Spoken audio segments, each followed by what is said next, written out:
श्रीमद् भागवत गीता सप्तम अध्याय प्रारंभ। श्री भगवान बोले, हे पार्थ, अनन्य प्रेम से मुझ में आसक्ति चित्त तथा अनन्य भाव से मेरे परायण होकर योग में लगा हुआ तू जिस प्रकार से संपूर्ण विभूति, बल, ऐश्वर्य आदि गुणों से युक्त सबके आत्म रूप मुझको संशय रहित जानेगा, उसको सुन। मैं तेरे लिए इस विज्ञान सहित तत्व ज्ञान को संपूर्णतया कहूँगा, जिसको जानकर संसार में फिर और कुछ भी जानने योग्य शेष नहीं रह जाता। हजारों मनुष्यों में कोई एक मेरी प्राप्ति के लिए यत्न करता है, और उन यत्न करने वाले योगियों में भी कोई एक मेरे परायण होकर मुझको तत्व से अर्थात यथार्थ रूप से जानता है। पृथ्वी, जल, अग्नि, वायु, आकाश, मन, बुद्धि और अहंकार भी इस प्रकार यह 8 प्रकार से विभाजित मेरी प्रकृति है। यह 8 प्रकार के भेदों वाली तो अप्सरा अर्थात मेरी जड़ प्रकृति है। और हे महाबाहो, इससे दूसरी को जिससे यह संपूर्ण जगत धारण किया जाता है, मेरी जीव रूपा परा अर्थात चेतन प्रकृति जान। हे अर्जुन, तू ऐसा समझ कि संपूर्ण भूत इन दोनों प्रकृतियों से ही उत्पन्न होने वाले हैं, और मैं संपूर्ण जगत का प्रभव तथा प्रलय हूँ, अर्थात संपूर्ण जगत का मूल कारण हूँ।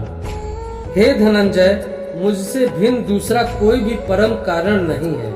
यह संपूर्ण जगत सूत्र में सूत्र के मुनियों के सदृश मुझ में गुथा हुआ है। हे अर्जुन, मैं जल में रस हूँ, चंद्रमा और सूर्य में प्रकाश हूँ, संपूर्ण वेदों में ओमकार हूँ, आकाश में सब और पुरुषों में पुरुषत्व हूँ। मैं पृथ्वी में पवित्र गंध और अग्नि में तेज हूँ, तथा संपूर्ण भूतों में उनका जीवन हूँ, और तपस्वियों में तप हूँ। हे अर्जुन, तू संपूर्ण भूतों का सनातन बीज मुझको ही जान। मैं बुद्धिमानों की बुद्धि और तेजस्वियों का तेज हूँ। हे भरत श्रेष्ठ, मैं बलवानों का आसक्ति और कामनाओं से रहित बल अर्थात सामर्थ्य हूँ, और सब भूतों में धर्म के अनुकूल अर्थात शास्त्र के अनुकूल काम हूँ। और भी जो सत्व गुण से उत्पन्न होने वाले भाव हैं, और जो रजोगुण से तथा तमोगुण से होने वाले भाव हैं, उन सबको तू मुझसे ही होने वाला है ऐसा जान, परंतु वास्तव में उनमें मैं और वे मुझ में नहीं है। गुणों के कार्य रूप सात्विक, राजस और तामस, इन तीनों प्रकार के भावों से यह सारा संसार परिण समुदाय मोहित हो रहा है। इसलिए इन तीनों गुणों से परे मुझे अविनाशी को नहीं जानता, क्योंकि यह अलौकिक अर्थात अति अद्भुत त्रिगुणमयी मेरी माया बड़ी दुस्तर है। परंतु जो पुरुष केवल मुझको ही निरंतर भजता है, वे इस माया को उल्लंघन कर जाते हैं, अर्थात संसार से तर जाते हैं। माया के द्वारा जिनका ज्ञान हरा जा चुका है, ऐसे असुर स्वभाव को धारण किए हुए मनुष्यों में नीच दूषित कर्म करने वाले मूढ़ लोग मुझको नहीं भजते। हे भरतवंशियों में श्रेष्ठ अर्जुन, उत्तम कर्म करने वाले अर्थार्थी, आर्त, जिज्ञासु और ज्ञानी, ऐसे 4 प्रकार के भक्तजन मुझको भजते हैं। उनमें नित्य मुझ में एक ही भाव से स्थित अनन्य प्रेम भक्ति वाला ज्ञानी भक्त अति उत्तम है, क्योंकि मुझको तत्व से जानने वाले ज्ञानियों को मैं अत्यंत प्रिय हूँ, और वह ज्ञानी मुझे अत्यंत प्रिय है। ये सभी उदार हैं, परंतु ज्ञानी तो साक्षात मेरा स्वरूप ही है, ऐसा मेरा मत है। क्योंकि वह मदगत मन बुद्धि वाला ज्ञानी भक्त अति उत्तम गति स्वरूप मुझ में ही अच्छी प्रकार स्थित है। बहुत जन्मों के अंत के जन्म में तत्व ज्ञान को प्राप्त पुरुष सब कुछ वासुदेव ही है, इस प्रकार मुझको भजता है। वह महात्मा अत्यंत दुर्लभ है।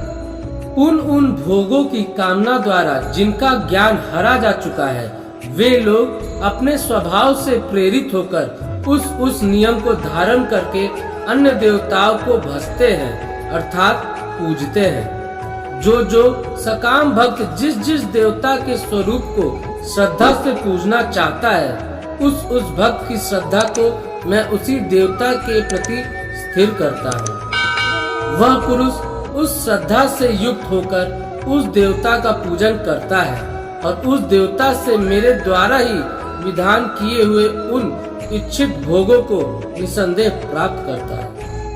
परंतु उन अल्प बुद्धि वालों का वह फल नाशवान है तथा वे देवताओं को पूजने वाले देवताओं को प्राप्त होते हैं और मेरे भक्त चाहे जैसे ही भजे अंत में वे मुझको ही प्राप्त होते हैं। बुद्धिहीन पुरुष मेरे अनुत्तम अविनाशी परम भाव को न जानते हुए मन इंद्रियों से परे मुझ सच्चिदानंद घन परमात्मा को मनुष्य की भांति जन्म कर व्यक्ति भाव को प्राप्त हुआ मानते हैं। अपनी योग माया से छिपा हुआ मैं सबके प्रत्यक्ष नहीं होता, इसलिए यह अज्ञानी जन समुदाय मुझ जन्म रहित अविनाशी परमेश्वर को नहीं जानता, अर्थात मुझको जन्म में मरने वाला समझता है। हे अर्जुन, पूर्व में व्यतीत हुए और वर्तमान में स्थित तथा आगे होने वाले सब भूतों को मैं जानता हूँ, परंतु मुझको कोई भी श्रद्धा भक्ति रहित पुरुष नहीं जानता। हे भरतवंशी अर्जुन, संसार में इच्छा और द्वेष से उत्पन्न सुख दुखादि द्वंद्व रूप मोह से संपूर्ण प्राणी अत्यंत अज्ञात को प्राप्त हो रहे हैं, परंतु निष्काम भाव से श्रेष्ठ कर्मों का आचरण करने वाले जिन पुरुषों का पाप नष्ट हो गया है, वे राग द्वेष जनित द्वंद्व रूप मोह से मुक्त दृढ़ निश्चयी भक्त मुझको सब प्रकार से भजते हैं। जो मेरे शरण होकर जरा और मरण से छूटने के लिए यत्न करते हैं, वे पुरुष उस ब्रह्म को, संपूर्ण अध्यात्म को, संपूर्ण कर्म को जानते हैं। जो पुरुष अधिभूत और अधिदेव के सहित तथा अधियज्ञ के सहित मुझे अंत काल में भी जानते हैं, वे युक्त चित्त वाले पुरुष मुझे जानते हैं, अर्थात प्राप्त हो जाते हैं। इस वीडियो को लाइक और शेयर करें। चैनल को सब्सक्राइब करके बेल आइकन जरूर से दबाएं।